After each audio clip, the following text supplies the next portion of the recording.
Think about it for a second. How many times have you promised yourself, I'll start working out tomorrow, I'll write that book this year, I'm quitting, for good? And how many times has everything gone back to normal just days later? If your answer is a lot, congratulations, you're human.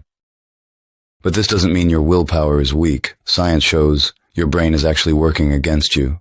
Today we're breaking down why and how you can outsmart this system. Your brain's default setting, safety, not change.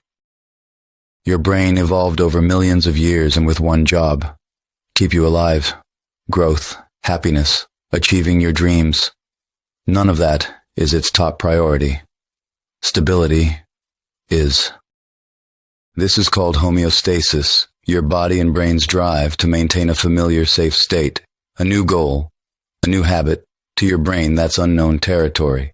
And unknown feels dangerous, even when the change is actually good for you. That's why, the moment you take the first steps toward a goal, you often feel a strange resistance building up inside. That's not weakness. That's your brain's ancient protection system kicking in. Dopamine and the instant gratification trap. Now let's talk about the real culprit, dopamine. Most people think dopamine is the pleasure chemical. It's not. Dopamine is the wanting chemical. It drives you toward a reward, but it isn't the reward itself. Here's the problem. A phone notification, social media, fast food, these give you dopamine instantly. But big goals, losing weight, finishing a book, building a business, only pay off weeks or months later. When your brain has to choose between a small reward now and a big reward later, it very often picks the small one now. That's not a character flaw. That's just how your neurochemistry is wired. The result, instead of moving toward your goal, you chase comfort. And every time you reach for your phone or a snack instead, your brain learns. There's an easier way. Take it. Identity. Who do you believe you are? This might be the least known, but most powerful sabotage mechanism of all. Your brain isn't just wired to habits, it's wired to identity. If you've spent years telling yourself, I'm lazy, I'm disorganized, I never finish anything, your brain will work to protect that identity even when it hurts you. Psychologists call this self-verification, the tendency to seek out evidence that matches your existing self-image, even when that image is negative. If deep down you believe, I'm a failure, succeeding can actually feel strange, almost wrong. And oddly enough, you may unconsciously step backward. That's why people sometimes sabotage themselves right when they're closest to a goal. This is called self-sabotage, and it usually happens without you even realizing it. Stress, cortisol, and the escape response. Big goals naturally create stress. Stress raises cortisol, and high cortisol weakens the prefrontal cortex, the part of your brain responsible for planning, decision-making, and self-control. In simple terms, the more stressed you are, the more your brain shifts from long-term thinking into fight or flight mode.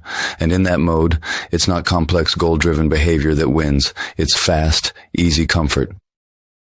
That's why people often break their diet, procrastinate, or abandon a habit exactly when the pressure is highest, the exact moment they needed to be strongest. How to outsmart your brain. 4 practical steps. Now for the good news. Once you understand this system, you can make it work for you. 1. Shrink the goal. Your brain fears big change. Read 5 minutes a day. Feels safe to your brain. Read 50 books this year. Feels like a threat. 2. Build in instant rewards. Break the big goal into small wins you can feel right away. Celebrate every step. This puts your dopamine system on your side. 3. Change your identity, not just your outcome. Instead of saying, I'm trying to lose weight, say, I'm someone who lives a healthy lifestyle. When your identity shifts, your behavior naturally follows. 4. Lower your stress. Instead of relying on willpower. Sleep, breathing exercises, walking. These lower cortisol and free up your prefrontal cortex to actually function. Willpower is a limited resource. A calm nervous system is not.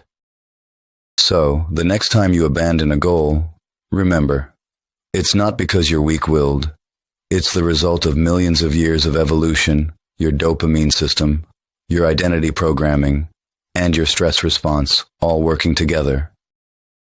But now that you understand the mechanism, you can use it in your favor.